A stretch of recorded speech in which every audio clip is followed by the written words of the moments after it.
Welcome. Thank you so much for joining me for this provocative topic. I've taken a little heat over my word choice in the title of this particular topic.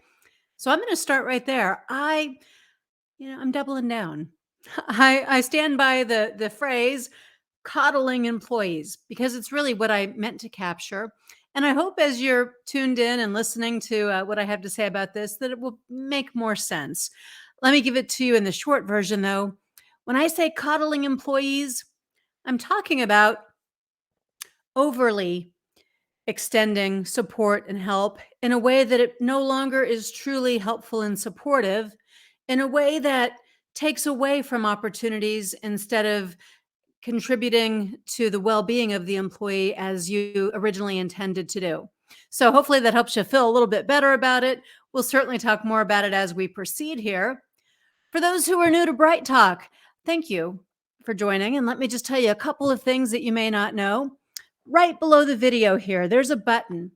It says attachments. And I want you to load up on the goodies that are there, especially, for example, right at the top, you should see one that is a copy of the slides that I'll be using in this presentation. Help yourself to those. Toward the bottom, you're going to see a link to People First Leadership Academy. And I hope that you'll take a look at the content that's also available there, in addition to all the archives that we've created here on Bright Talk. What's different about the two is that on People First Leadership Academy, we have a number of immersion experiences and a lot of free, fun, highly interactive workshops that I'd like to invite you to join in the near future. Also about Bright Talk, whether you're new or not, I really appreciate your feedback. I very much enjoy your reviews and your comments and your questions and your suggestions for future topics. I take all of those really seriously, and I like that we've developed some dialogue between us. And if you aren't already doing that, please do. My LinkedIn connection is there in the attachments, and well, you can find me in other places too. So let's just be sure that we connect in whatever way makes sense for you. Now, this provocative topic that I mentioned, managers, maybe it's personal. Are you coddling employees and inadvertently contributing to burnout? Because certainly you don't mean to. But this topic, it came to light because of continued discussions post-pandemic here about burnout, about low morale, about the fact that so many organizations are experiencing unprecedented turnover and low employee engagement levels. By the way, those two things do go hand in hand. The best way to increase retention is to increase engagement. If you want to know more about that, there's a very specific workshop coming up over at People First Leadership Academy called Employee Engagement Essentials. And you can also find 4 or 5 presentations right here on Bright Talk related to that subject. But let's face it, most company cultures have taken a hit post-pandemic. And despite your best intentions, it is becoming increasingly difficult to bounce back. And there's only so much that human resources can do. Only so much that the folks at the tip top of the organization can do, because you know what? They're feeling the same way. They're experiencing the burnout and the compassion fatigue and all of those very same sorts of things that others are. And without realizing it, because of their empathy, perhaps, without realizing it, right from the top of the organization, leaders, managers, supervisors, they may all be inadvertently contributing to these issues that cause more burnout and make it more and more difficult for you to get to a better place. So in this effort to protect or to spare our employees, managers could actually be depriving them of opportunities that would improve morale and boost retention. Now, let me just tell you a little bit about me, mainly because I want you to know where I'm coming from. I've been in business almost 18 years, worked with a lot of different kinds of companies since leaving a Fortune 500 corporate HR director role. And what I talk about here and over on the Academy, I talk about the things I see in multiple places, the themes that are emerging as I work as a coach and a consultant inside those organizations. And so I'm coming at this from that perspective, but also at the core, I'm a researcher and I read a lot, and I'm bringing you not just my observations and anecdotes, but also backing those up with what we know to be true according to research. So I hope that helps you to see where I'm coming from. As you continue to experience any questions or doubts, or have an alternate perspective, that's what, if you're here live, that's what the question function is for here in Bright Talk. It'll post for me and I'll be able to read it and respond to it. We won't be able to chat back and forth, nor will I be able to bring you in live here in this particular format. But we can continue the conversation offline if you'd like. And I certainly encourage you to do whatever you need to do to help you grapple with this topic, because it's a pretty big one. Now, I really want to underscore, highlight, put in neon lights the fact that I understand everybody's operating with the very best of intentions. Nobody is setting out to hurt employees or to deprive them of anything. On the contrary, people are trying hard, their level best, pulling out all the stops to try to make things a little more comfortable, a little easier for the folks around them.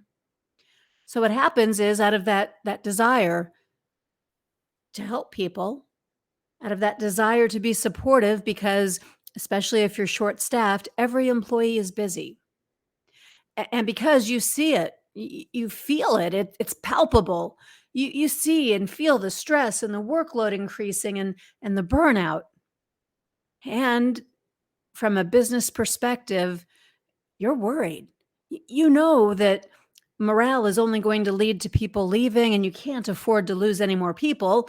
It becomes a vicious circle because people leave, folks are working harder, people are burned out, so they leave. And then there's more work to distribute among fewer people, and it's hard. So that's driving some behaviors and choices that are counterintuitive. What I'm going to tell you is counterintuitive.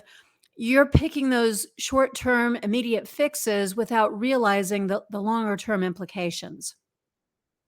So what you end up doing as a manager, or what your managers end up doing, is they end up doing more of that frontline contributor work. There aren't as many hands to go around, so they roll up their sleeves and they jump in.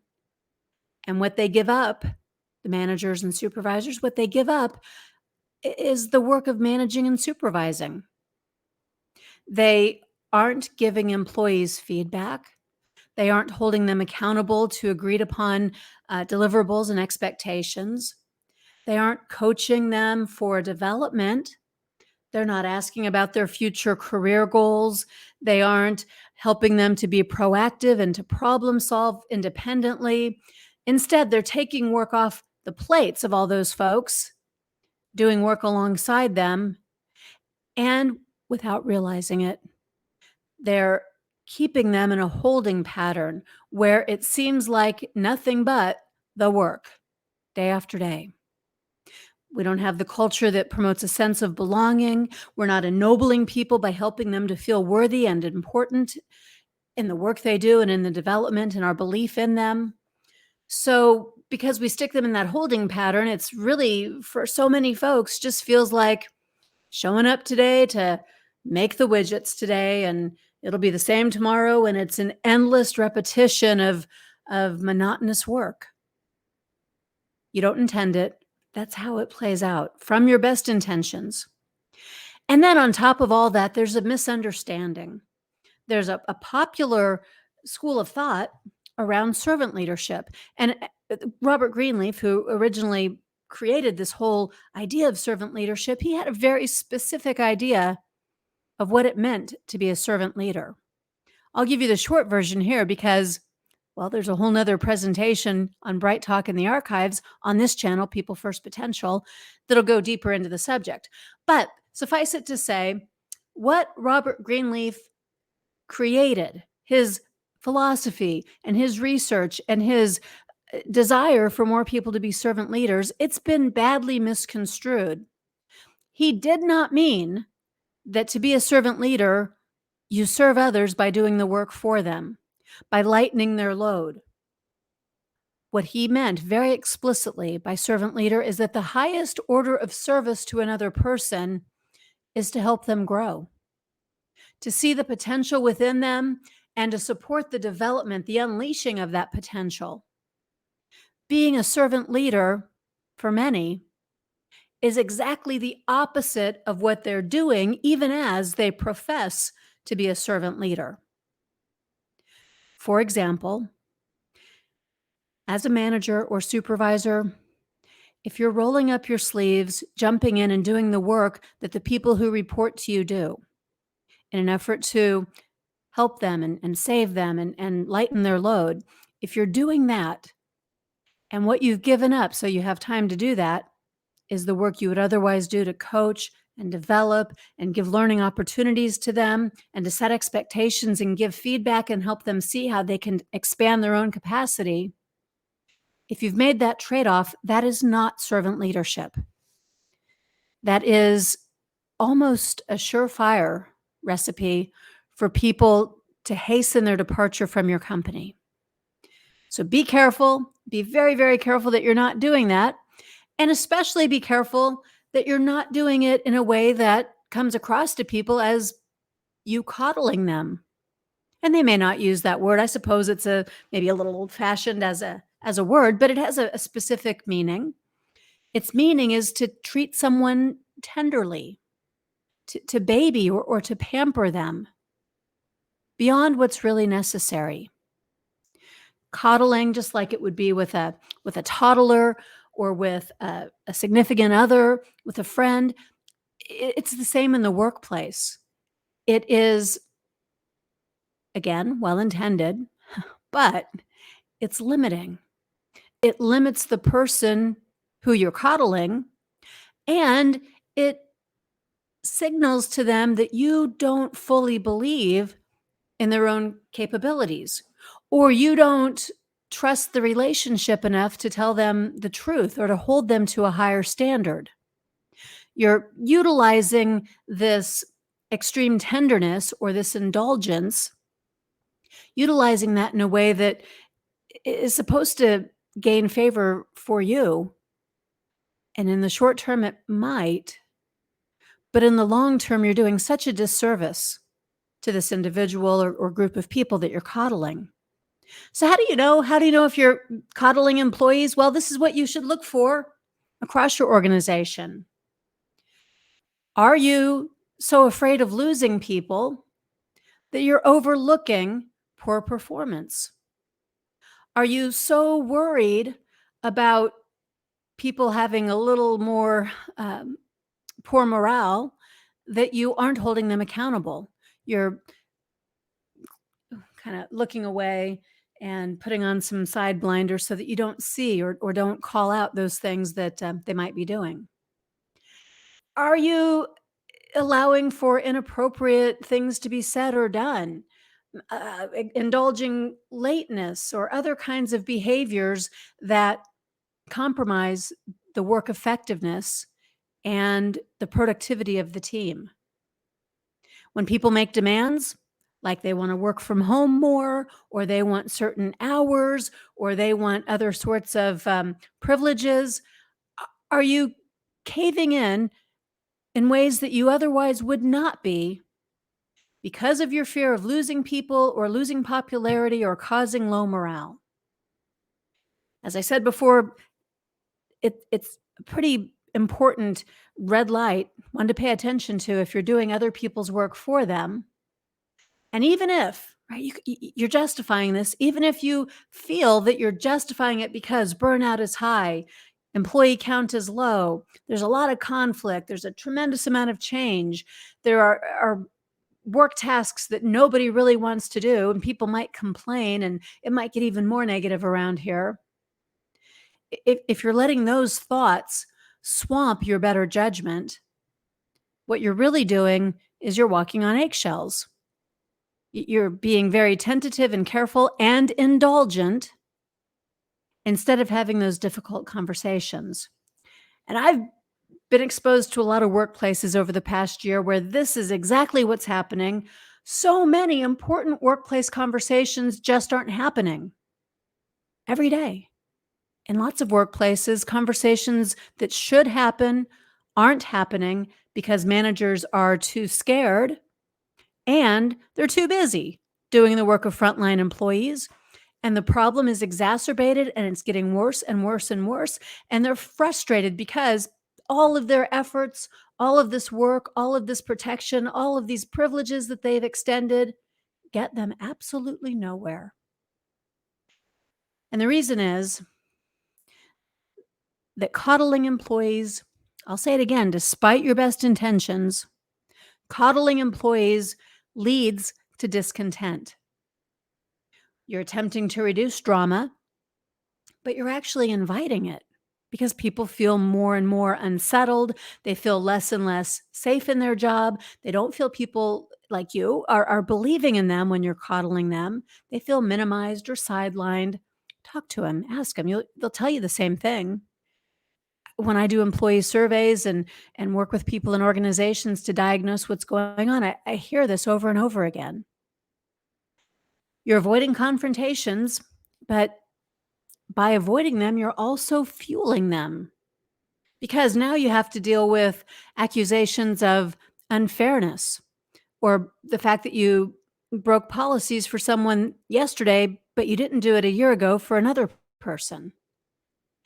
And if you're not holding people accountable, if you're not telling them what they could be doing better, if you're not helping them to understand alternative ways of approaching and solving problems, well, despite the momentary feel good that that might allow for, you're ensuring their ultimate failure or at least their ultimate compromise in their capabilities.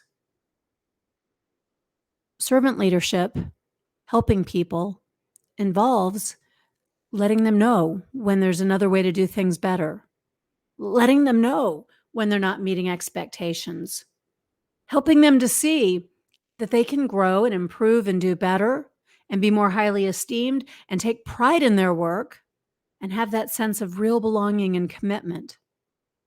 When they have opportunities to grow, they're much more likely to be engaged and not to feel burned out. Now, bottom line, if you've put your policies and standards and procedures on the back burner in favor of coddling employees, you're really making a cultural shift. This sort of thing that you intend to be temporary, it takes a very long time to extract yourself from it. Because once all those permissions are in place and people have gotten sort of used to slacking off and they've gotten by with being able to do subpar work or to frequently call out and not be there on time, i- as often as you have endorsed and allowed that, and it's caught on in your culture, if you want to make a turnaround, it's going to be really difficult. But how do you justify that? How do you tell people suddenly it's no longer acceptable when you've been allowing for it for so long? So I encourage you, if what you're seeing here is happening in your organization, I want to strongly, strongly encourage you to reconsider what you're doing. There's a better way. You can do better for your employees by dignifying them. And one of the ways you dignify and show respect for people is by helping them achieve their goals. Their goals are not to have a longer lunch and somebody else do the grunt work that no one wants to do. Their goals are something bigger. You have to ask them to know what they are personally, but it's probably something like learning more, doing more, having more opportunities, being able to upskill so I can earn a promotion or a raise, being ennobled in the work that I do and feeling like I am the best of and I'm learning more and I'm really needed and wanted around this place. So be careful. Be careful with your messages. And I encourage you to also think about the example that you're setting. We forget in the day to day, we forget that anybody in a lead role of any kind has a bit more focus on them and on their behaviors. People watch, they pay attention to what's being said, what's being done by those folks who are in lead and supervisory type roles. So we can't indulge coddling sorts of behaviors or exceptions at those levels even more than we ought not indulge them elsewhere. If you've got people who are becoming accustomed to mm, your Achilles heel, they've seen that you're afraid of losing people, they've seen that you're going to make all these accommodations. Be careful, because what you have done is you have established a different kind of a hierarchy. You have now empowered people to make their own rules up and then to hold it over your head. If you're so afraid that they might quit, that you've abandoned supervising and you've abandoned policy, then people are going to. Why wouldn't they be? They might become downright insubordinate. They might feel, because of that power and not really knowing how to use it, they might feel that they can make demands. They don't have the business acumen. So to them, the demand, I don't want to work on Saturdays anymore, right? That might seem perfectly reasonable. You don't want to get to that situation. So watch out for the example that you're setting and do try to abide by the things that you need in place to run your business. And now let's talk about those people who really are very, very difficult. Every organization has them. These are the folks that you might be especially concerned about because you're trying to keep them happy. You don't want their negativity to be spreading all across the organization at a time when burnout and low morale are already in place. And you can't afford to lose them because despite their negativity, I don't know why this happens, but those folks are often the most technically gifted, the most skilled. We have to keep them, especially now, despite their really negative kind of attitude. Well, I hope that you'll start coaching them. It's not just what they do. It's not just the fact that they're technically proficient, but in any organization, how we go about doing the work also matters. And you may have lost sight of that because you're just so busy scrambling to get the work done. But to engage and retain people and to create a culture where there's inclusivity and a sense of belonging and people are positively motivated and they have the team spirit, the camaraderie so that work gets done. To have all of that in place, how people do the work matters just as much as what work they do. So you'll have to figure out a way to work with these folks who are really difficult, the ones that you least want to go give feedback to. You have to do it. You have to do it. And if your managers don't have the skills and the abilities, if they don't know how, or if they don't have the managerial courage because they've never been held accountable for doing this before, I have to recommend that you get them into a management training course, a good one where they'll get some role play and some skills practice and some tools that they can really use. And hopefully it's accompanied with some one-to-one coaching so that they can practice and get the skills worked out. And yes, we have a class like that. It's called Workplace Conversations. You'll find it on People First Leadership Academy.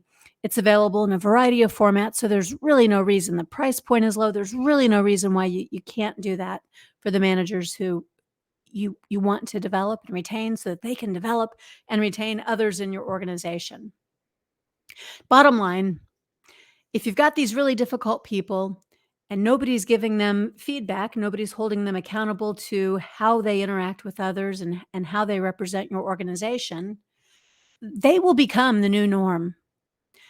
They're going to drown out any meek policy that you're not really enforcing, and they will either drive people away or they will cause people to respond in kind, and you'll have a multiplier effect. You'll have more of these behaviors seizing your organization.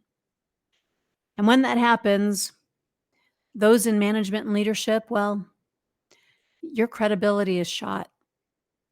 You can regain it over time. It's going to take time, though. You're going to be at a loss, though, for a little while because you have abdicated your authority and you have abdicated your influence to the people who you were indulgent with.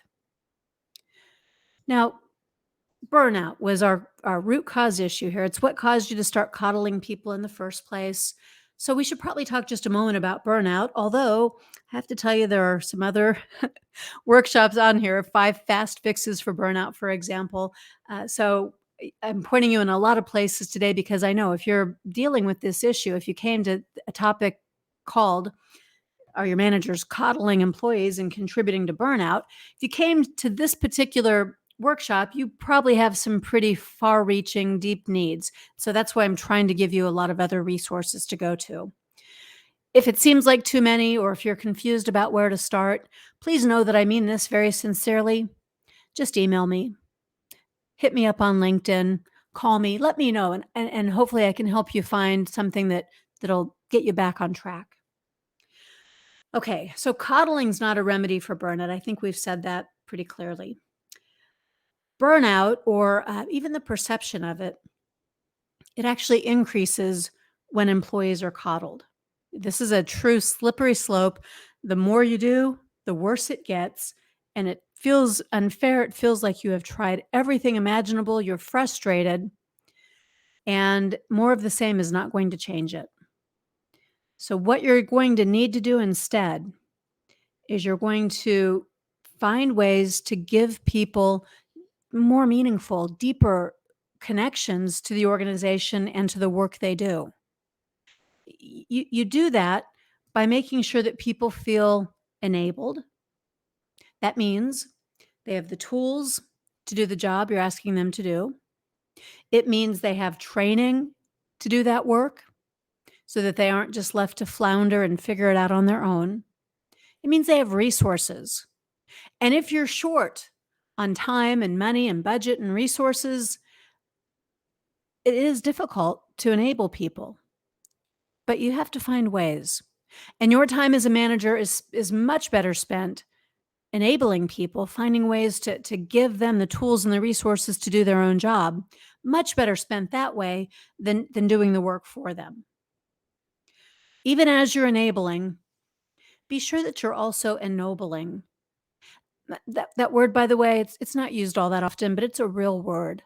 To ennoble means to make someone feel worthy and important. You ennoble people by trusting them, respecting them.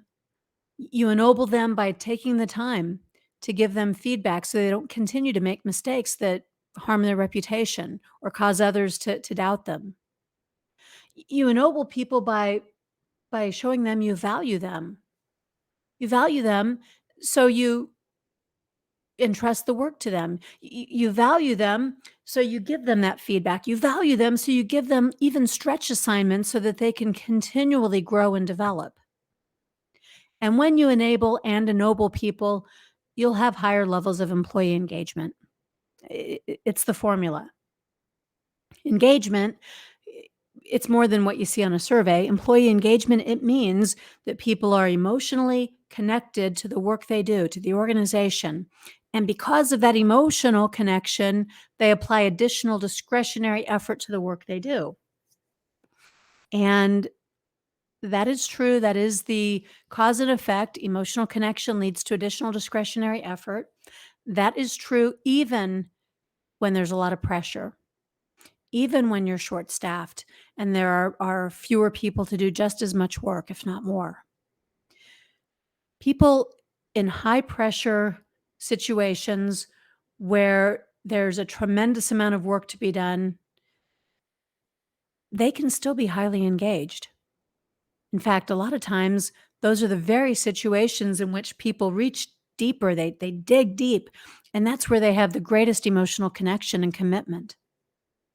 So develop those managers, develop supervisors in your organization so that they have the tools and the know-how to enable and ennoble so that employees will have higher levels of engagement.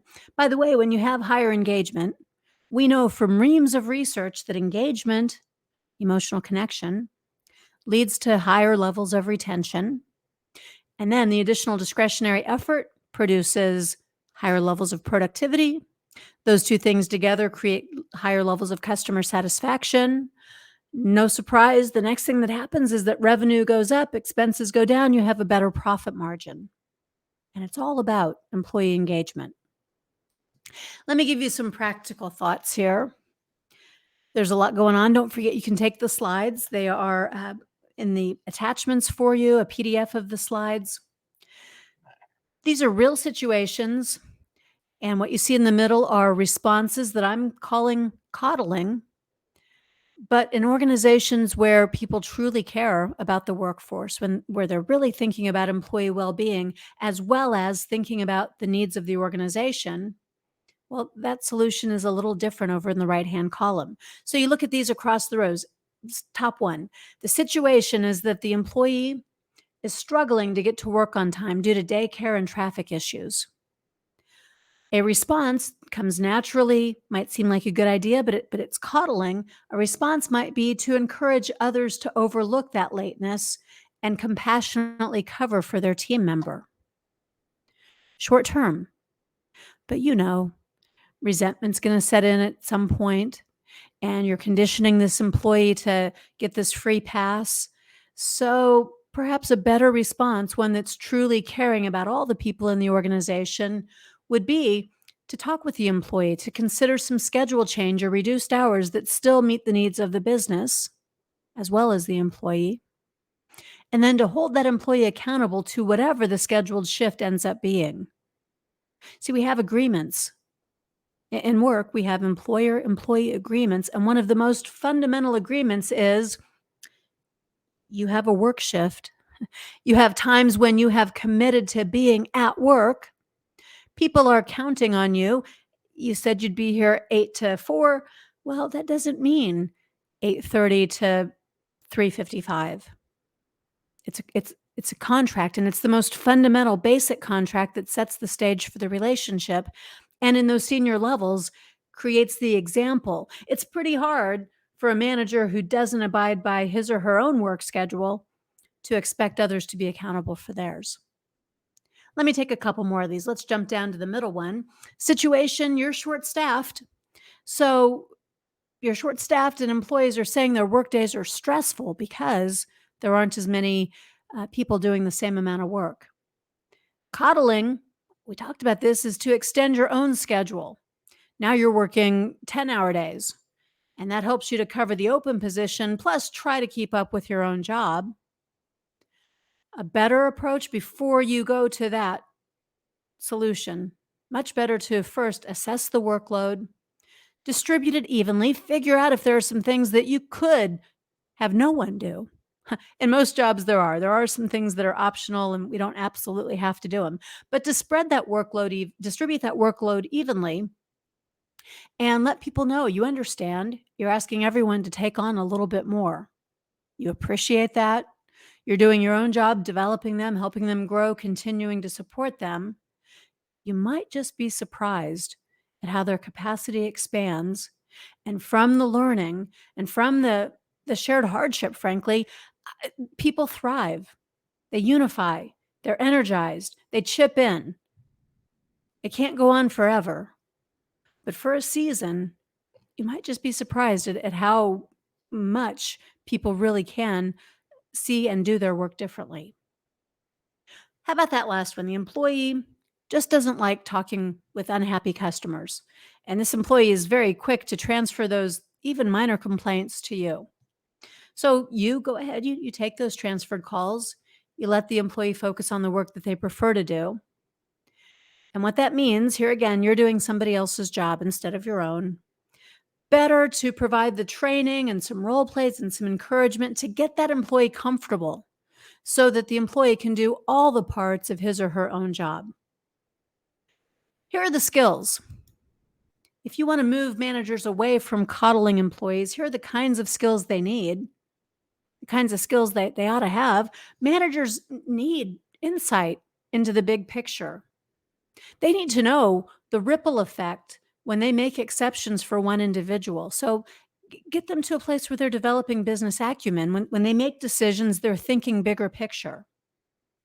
Make sure your managers are able and they're willing to set clear expectations, to give constructive feedback, and to hold employees accountable all the time, not just when the work is easy and the load is light, all the time.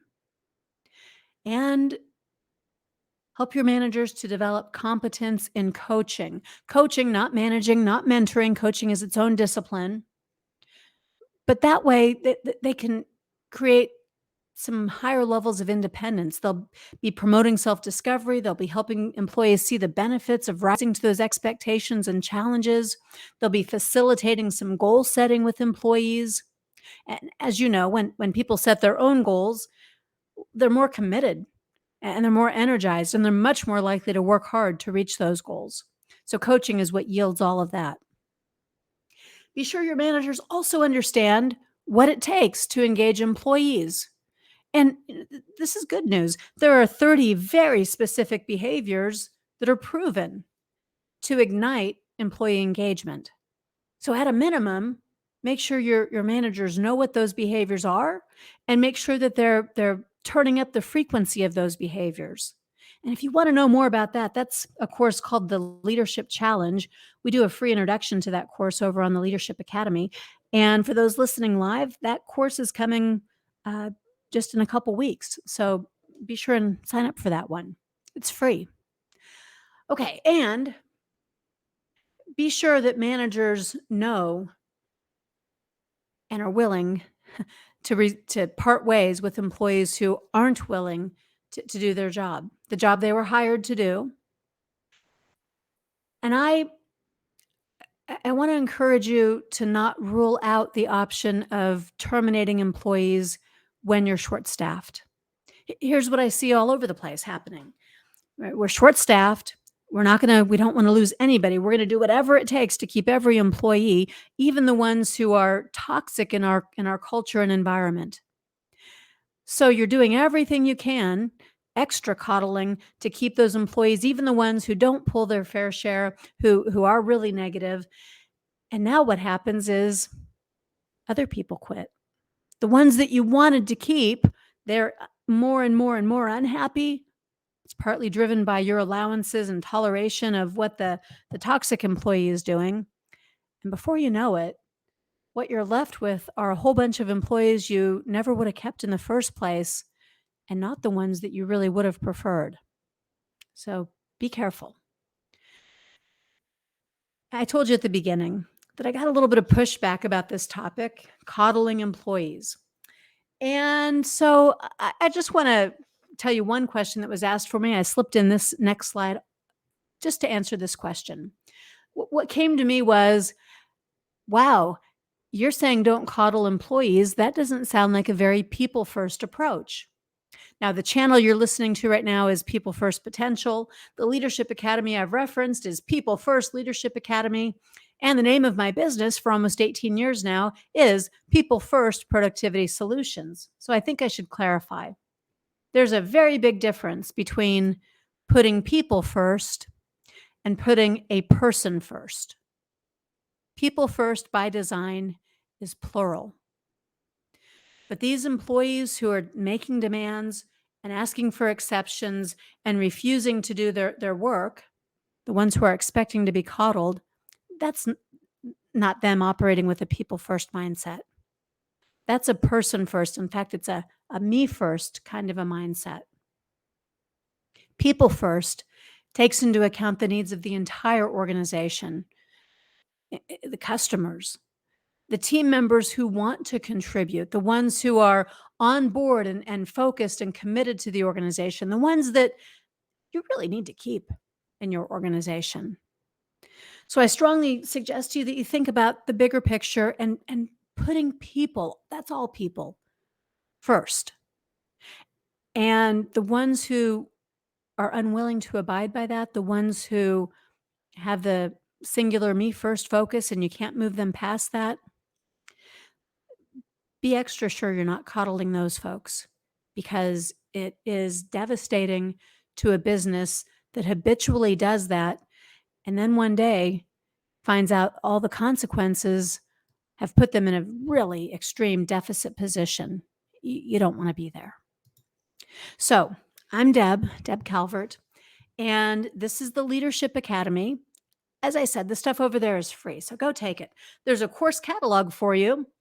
The course catalog is one of the attachments here, and I hope that you'll come and visit with me, and we'll have an interactive exchange in one of the future courses that are available there. I know I've hit you with a lot of different ideas today and lots of ways that you can resolve the various tangents and issues that go with this. Don't feel alone. Let me know if there's something I can do to help you out.